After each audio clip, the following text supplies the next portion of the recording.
Today on Rewind, a closer look. We're diving into 1995's The Expert, starring Jeff Speakman. You want this? You want my money? You want it? Take it!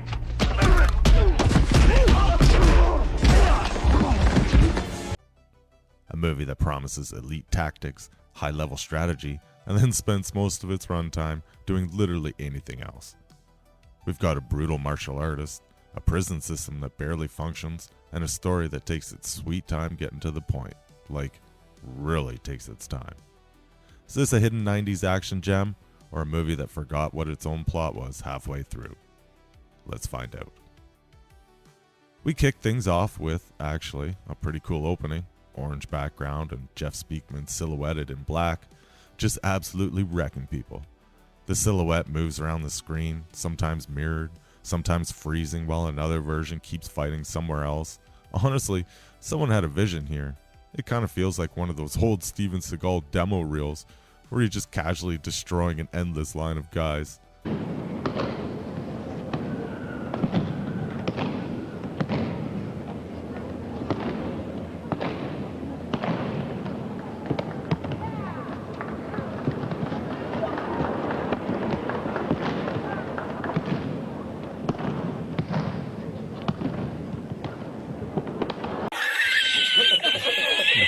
Only problem though, those long belts, they do not look great in silhouette.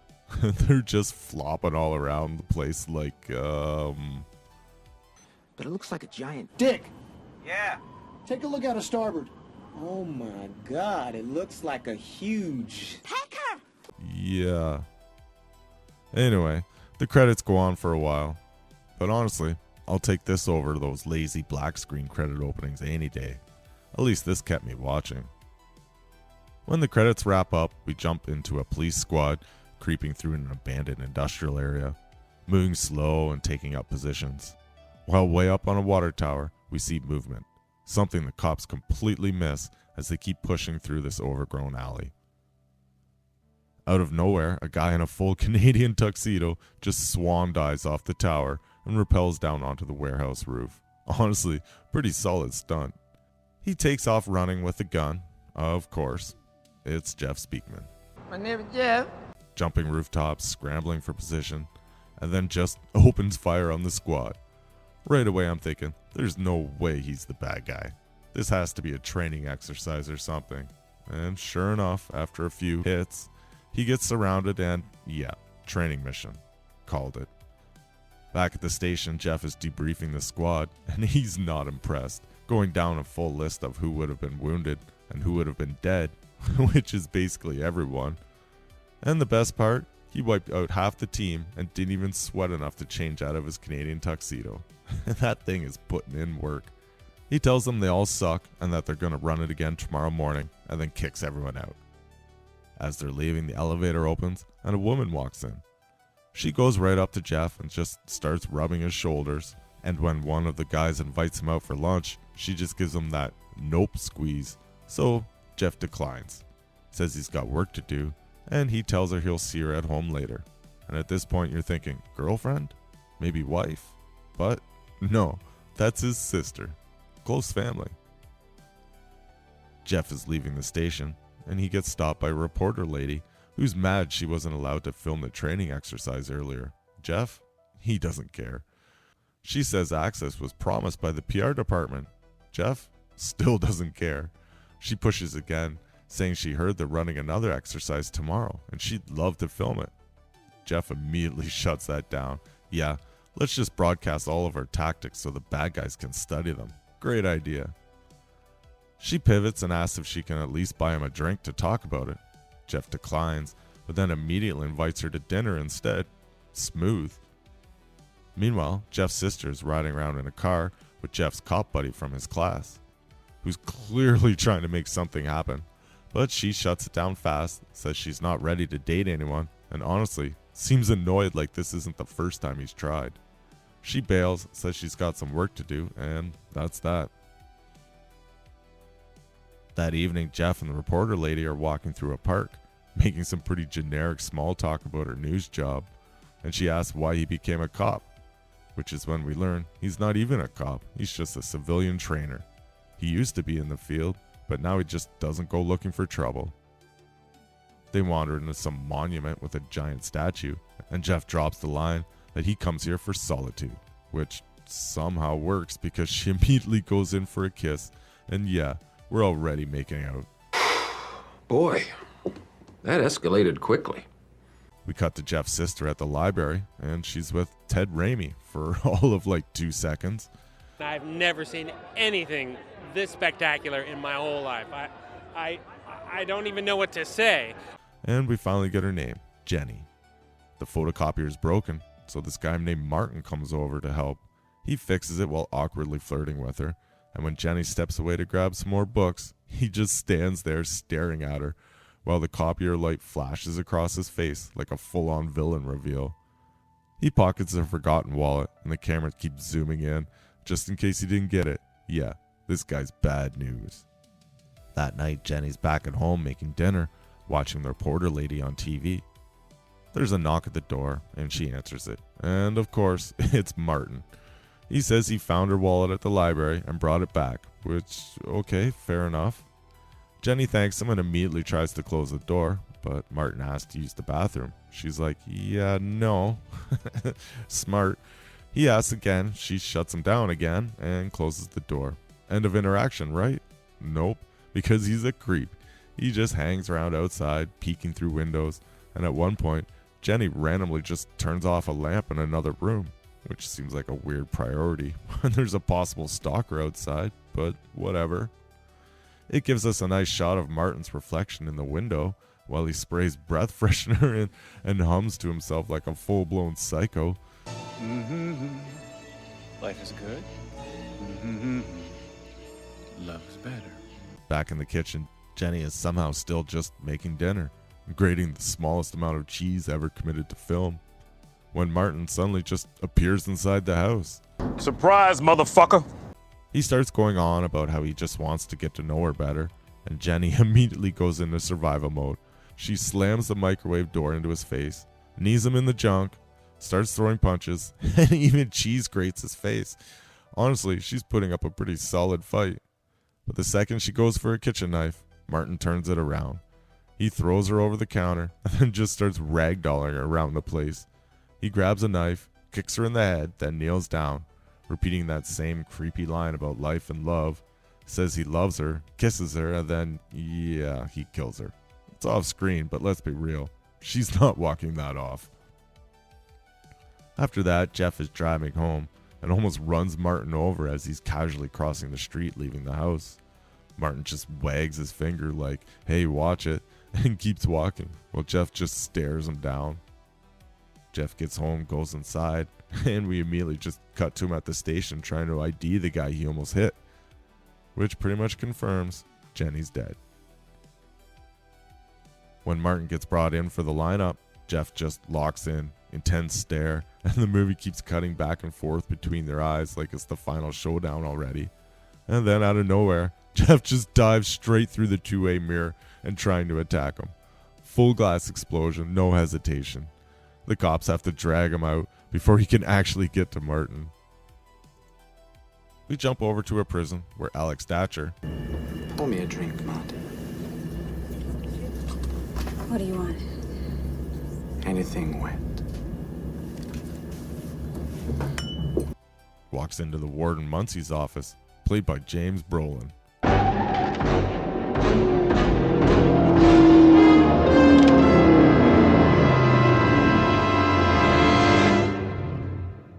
And right away, they're butting heads. She asks if the governor is called, and Muncie's like, nope. And he's not going to, because as far as he's concerned, there's no reason Bobby Lee Hayes shouldn't be executed. Alex immediately pushes back, saying she doesn't agree, and Muncie tells her to sit down, which turns into this whole backstory dump where we learn her father used to be the warden before Muncie. He says her father was a great warden, and Alex is like, yeah, because he treated the inmates like animals, which is exactly why she's fighting for prisoners' rights now. Then we get another reveal. She's been assigned as the new assistant warden. Muncie is not impressed and makes it very clear that he's still in charge here. Alex hands him paperwork, saying the entire prison population is getting relocated to a new facility in a few weeks, which Muncie immediately dismisses as a summer camp. The conversation swings back to Bobby's execution. Alex calls it cruel and says she's going to keep pushing the governor, pointing out he was only 17 when the crime happened. And Muncie fires back that the state tried him as an adult, so that's the end of it. They argue a bit more before she finally leaves, and once she's gone, Muncie talks to his head guard, and we find out her father actually killed himself. And on top of that, Muncie seems way too excited about this execution happening. Jeff and his cop buddy head to the courthouse for Bobby Lee Hayes' clemency hearing. And on the way in, we see this woman in an orange shirt from behind walk up and just kiss a guard.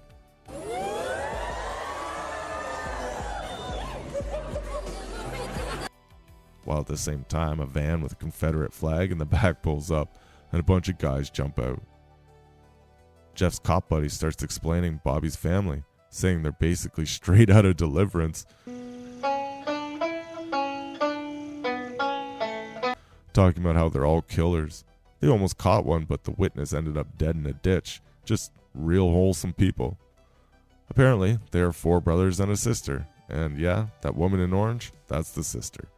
And she's already killed the guard and is using his blood as lipstick. So that tells you everything you need to know. The brothers storm the building while Jeff and his cop buddy casually make it into the hearing and sit down like nothing's happening. Alex is up there pleading Bobby's case, saying he grew up in a messed up family, so it's not really his fault. While Jeff's cop buddy is basically like, yeah, except for all those people he killed. Meanwhile, outside the room, the secretary's got guns put in her face, gets pistol whipped, and the sister just takes her place at the desk like this was all part of the plan. The brothers burst into the hearing, guns drawn, immediately blast the guy through a window, which, by the way, the blood splatter on the governor's face actually looks pretty solid. Almost got him right in the eye. The brothers take over the room. One of the brothers searches Jeff, finds his badge, calls him some kind of fed, and the other brother's just like, kill him right now, which honestly would have made this a very short movie. But the leader steps in, tells him to go check the hallway instead, and takes control, pointing a gun at the governor and demanding they bring Bobby in from death row immediately. While all this is going on, the brother who's searching Jeff finds his knife and sticks it into his waistband. And yeah, that was a mistake. Alex starts talking, trying to calm things down. She mentions Bobby, which is just enough distraction. Jeff spins, grabs his knife back, absolutely carves this guy up, takes his gun, uses him as a human shield, and shoots the leader dead. The hallway brother comes back in just in time for Jeff to jump through the window while throwing the sliced up brother at him, which is insane and kind of awesome at the same time. The sister comes around the corner firing. Jeff grabs a shotgun, full Max Payne dives. What the? Blasts her in the shoulder and again in the gut, sending her flipping over a railing. The last brother tries to stomp Jeff out on the floor, but Jeff gets up, beats the hell out of him, and just kicks him straight out of a window. Crisis over, day saved. Roll the credits. Just kidding. Jeff checks in on his buddy, who's basically like, what the hell was that? And they just kind of laughed off like this wasn't complete chaos. At Martin's trial, we learn from the first witness that he's been using his amazing computer skills to bounce from school to school, which sounds impressive until you realize what he was actually doing at those schools. Martin, meanwhile, is representing himself and looking smug as hell. And every time someone testifies, he just goes, no questions, like he's already got it figured out. Jeff gets called up, IDs Martin as the guy he saw that night, and again, no questions. Another witness drops the hammer, skin on the cheese grater matches Martin, fingerprints all over the apartment, and the weapon. So, yeah, not exactly a mystery here. Alex takes the stand, rolls out her lengthy resume.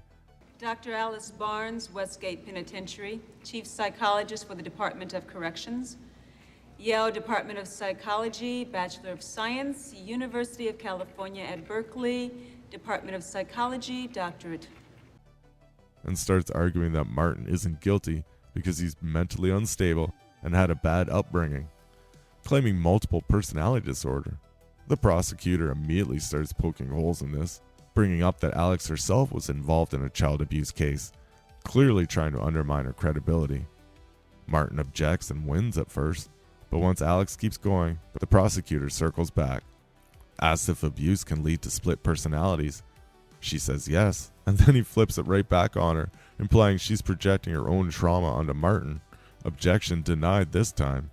He keeps pushing, suggesting she's biased. She insists she's a professional. But then he lands on the final question. Can Martin tell the difference between right and wrong? And Alex says yes, which pretty much destroys the entire insanity defense in one sentence. We cut to the sentencing hearing. Martin's in his orange jumpsuit, and the judge asks if he has anything to say. Martin goes into this whole speech about needing psychiatric help, claiming he's innocent and it's his other personality that did everything, saying he wants to be studied to help others. And the judge basically goes, nah, that, you're getting the chair. Outside, the press is waiting as Martin gets loaded into a transport van and shipped off to prison. Martin gets led through death row. The guard starts introducing him to other inmates like it's some kind of meet and greet, which, sure, that's something that definitely happens. The warden shows up. Martin runs his mouth a bit, and the warden immediately puts him in his place and tosses him into his cell.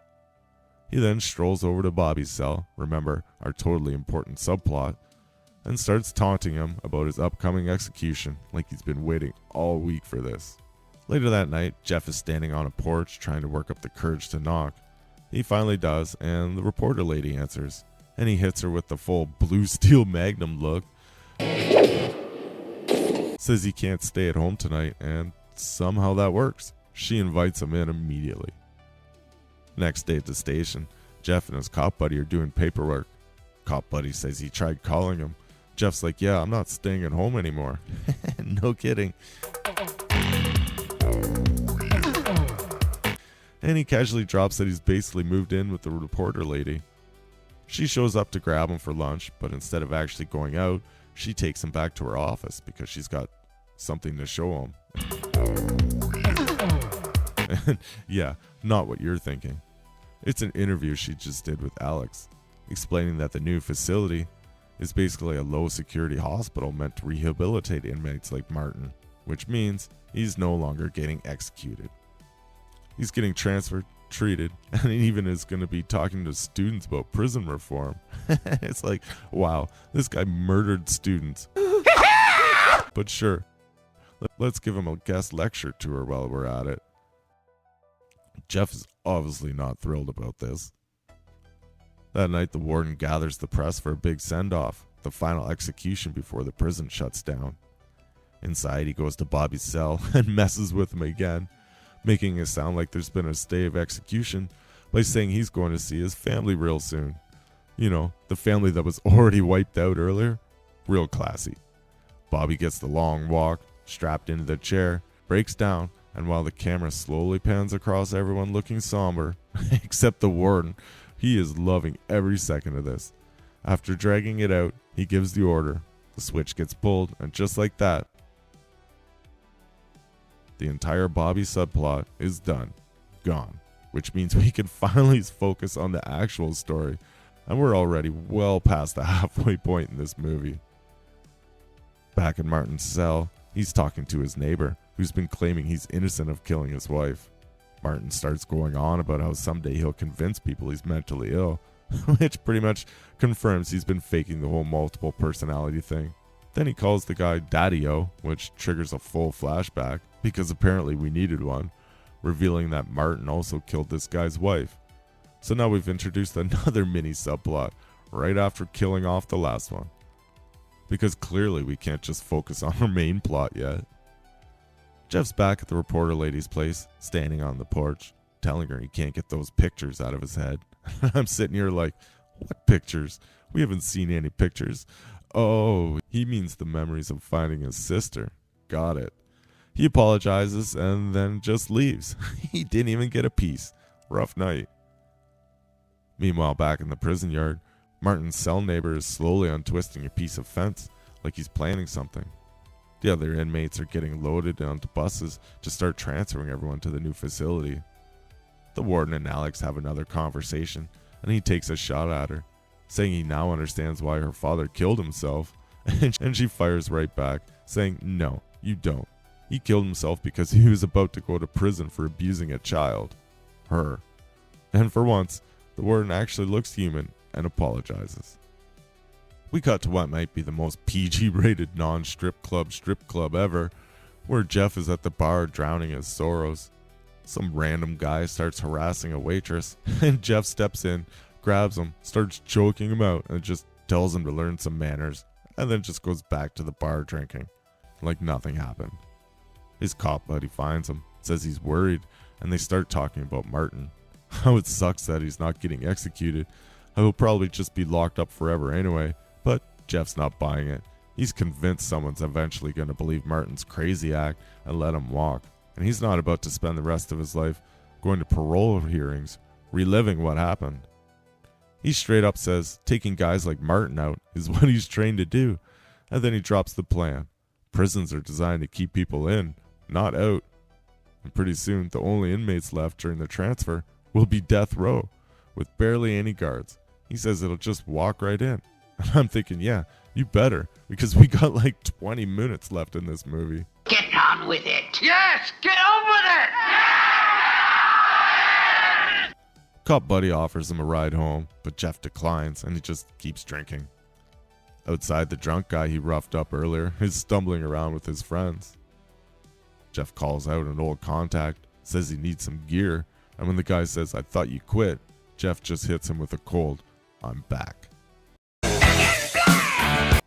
Out in the alley, those same drunk guys pile into a car, the drunkest one driving, and as they pull out, they hit Jeff, who somehow rolls off the car, immediately just kicks out the window, and just goes full Steven Seagal mode, flailing hands, I've been in the martial arts for almost 50 years. smashing faces, snapping an arm, and then just walks away like he needed to get that out of his system.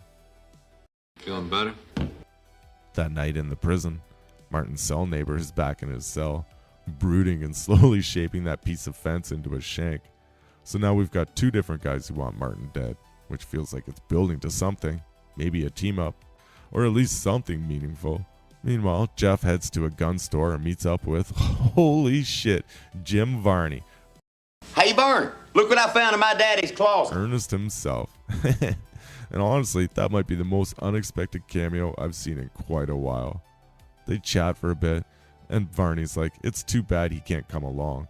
And Jeff's just like, nah, I gotta do this alone. Which, why? We also learned Jeff originally quit after getting shot in the chest, and we head into Ernest's back room. I found a place.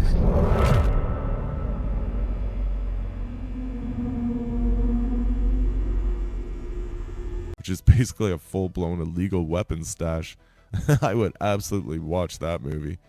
Ernest catches a felony weapons charge. Jeff starts gearing up, finally, and instead of lethal weapons, he's loading up with tranq darts so he doesn't have to kill the guards. While they're talking, a woman comes in with beers, and Ernest casually tells Jeff he can get him one real cheap. And yeah, he's not talking about the beer. I'd watch that Ernest movie too. Ernest runs a human trafficking ring. Ernest even looks a little disappointed when Jeff turns it down. He then shows off all the gear, a communication jammer that supposedly works within 100 meters, a dry suit, an infrared scope, and even the schematics to the prison. And then at this point I'm realizing Jeff is just now figuring out his infiltration plan. We're almost at the end of the movie. Jeez, get on with it. Get on with it. Yes, get on with it! Jeff grabs his stuff and heads out. Back at the prison yard, the inmates are out again, and Martin's neighbor finally decides to grow a pair, and he makes his move for revenge. And it goes nowhere. Martin kills him almost instantly. The guards rush in and drag Martin away, and just like that, another side character and another subplot gone, like it never even mattered in the first place. The warden goes to see Alex and tells her what happened with Martin, saying he's refusing medical treatment unless he talks to her. So they head out together. Meanwhile, Jeff's cop buddy goes to the reporter lady's place looking for Jeff. She says he's not there, and that's when it clicks. He realizes what Jeff meant earlier at the bar.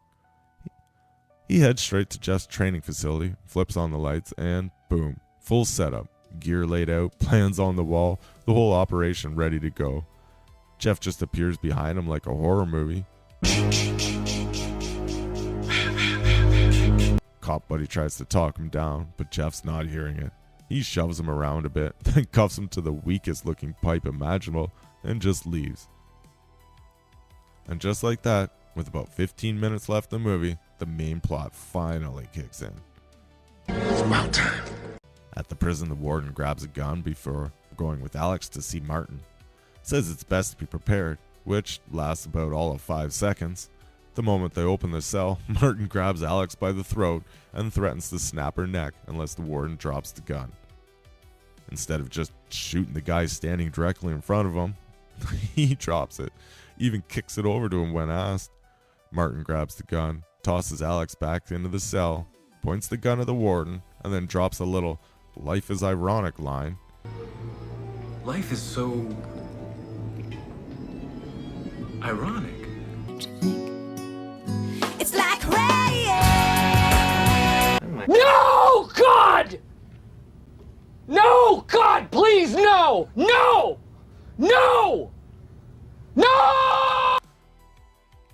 Starts to walk away, then turns around and shoots him anyway. So that was all pointless. He just leaves Alex there, rethinking every decision she's made. Outside, Jeff is swimming up to the prison in a dry suit, which is news to me because I didn't even realize this place had a lake. He climbs up on the shore and starts gearing up. Inside, Martin kills another guard, throws on the guard's jacket, grabs the keys, and just starts opening cells, letting inmates out like it's an open house. Somehow, nobody hears any of these gunshots.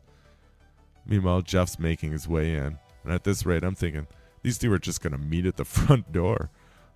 One of the last inmates refuses to leave his cell, calls Martin out for using everyone as a distraction, and when Martin asks how to get out, the guy basically says, "There's no one left, try the front gate." And I'm like, there's no way. Are they actually going to do this? Are they going to meet at the front door?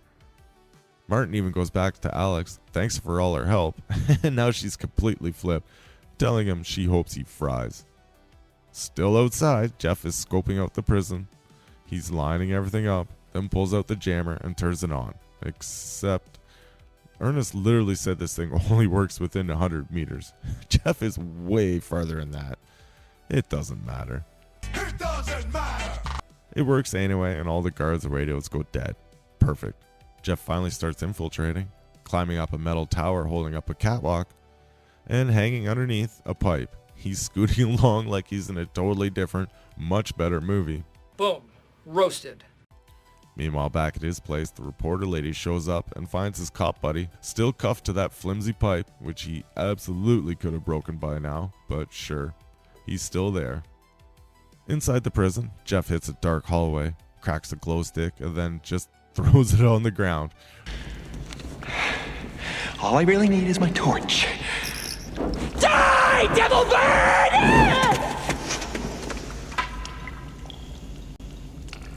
I'm okay. Okay, why? You couldn't walk 5 feet in the dark? Then we cut to the guard casually on the phone with his girlfriend, which, hold on. Jeff used that jammer. How was that guy still on the phone? We cut back to Jeff. Another glow stick. He throws another one.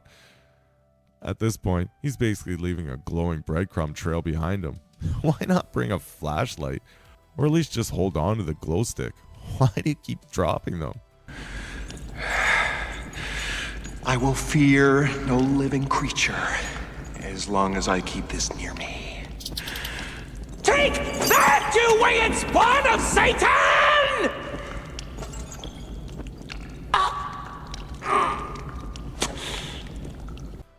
He opens a panel, messes around with it, and suddenly the phones stop working. Jeff keeps moving, silhouetted in that orange glow, just like the opening credits, which is actually kind of cool. And then immediately ruins it by cracking another glow stick and throwing it. That's a shame. Finally goes to check the panel with a flashlight, like a normal human. He spots the trail of glow sticks and starts hunting Jeff down. Meanwhile, Jeff finds a locked gate and just blows it open, real stealthy. He climbs up the outside of the prison. Cool stunt though.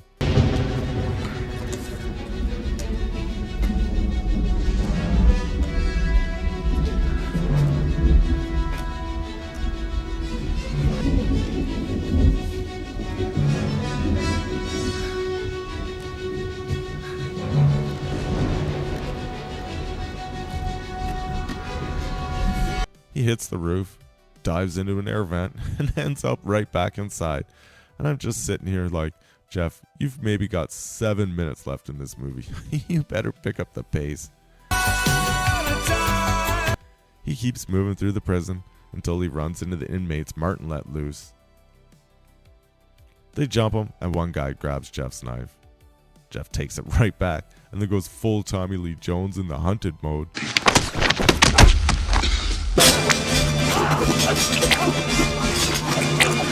Slicing the guy up and tossing him over the railing, where he lands hard on the railing below. And yeah, that did not look planned. I guarantee that guy was supposed to hit a mat or something, not fold himself in half and crush all his ribs on that railing. Jeff finds Alex hunched over the dead warden. She tells him Martin did it, and that one inmate who refused to leave his cell lets Jeff know Martin's heading for the front door. So yeah, we are really doing this. Meanwhile, another guard is just casually doing paperwork like nothing's happening when Martin walks in and shoots him. No idea how this guy didn't hear the multiple gunshots or Jeff blowing things up, but whatever. Martin keeps moving. Jeff finally catches up and immediately gets blasted in the chest, sent flying down the set of stairs. But of course he gets back up because he was wearing body armor. And then for some reason he just rips it off and keeps going. You know, just in case he doesn't want to survive the next shot. Jeff pushes into a storage room, gets shot again, crashes back into a shelf, and brings the whole thing down on top of himself. Which, yeah, probably wouldn't have happened if he kept that armor on. I mean, for a guy called the Expert, this is some questionable decision making. While Jeff's pinned, Martin walks over to finish him. He pulls the trigger, but he's out of bullets. So instead he turns around, grabs a pipe, and when he turns back, Jeff is gone. Now we're into the final fight. Jeff jumps in, and we got a full-on slap fight. Very Steven Seagal style. Your words deeply hurt me. Until Martin nails him in the bullet wound and tries to run. Jeff staggers around, ends up in front of a big window. Martin charges, and they both crash through it, landing on the roof below. Jeff rolls to the edge. Martin's gone. Until, of course, he's hanging off the gutter. He reaches up and pulls Jeff down with him, and now they're both dangling, trading punches. And then the gutter just gives away. It snaps. Martin drops straight down onto an electrical transformer and gets electrocuted, which, hey, is exactly how he was supposed to die anyway. Full circle.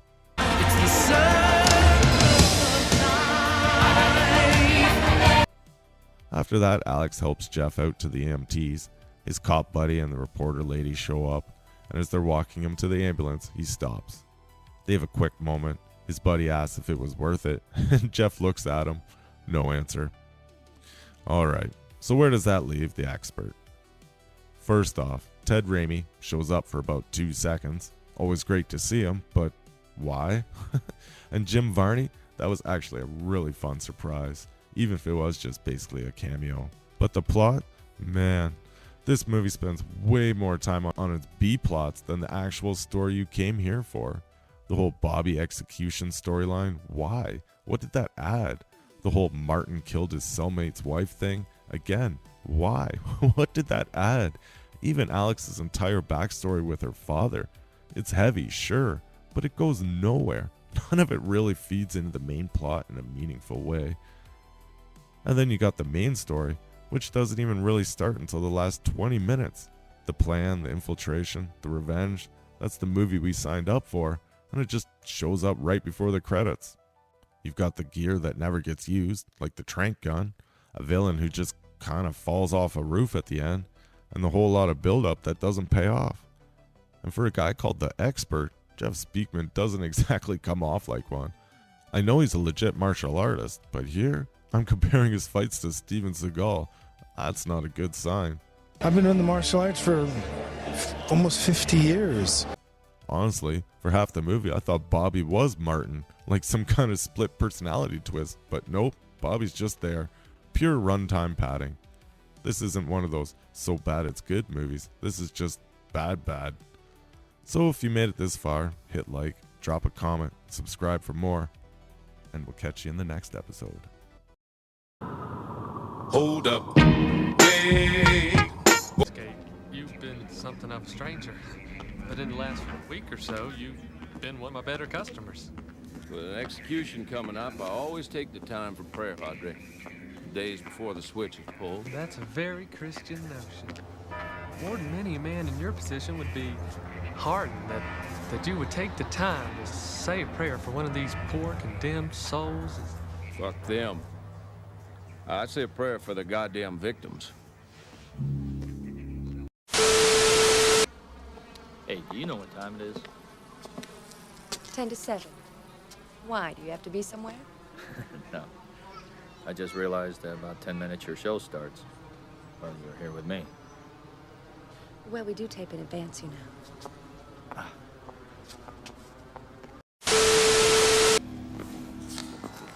Now, if you boys need any spiritual guidance, text here's your man. He's been born again. Unfortunately, the people he killed in that convenience store are still dead.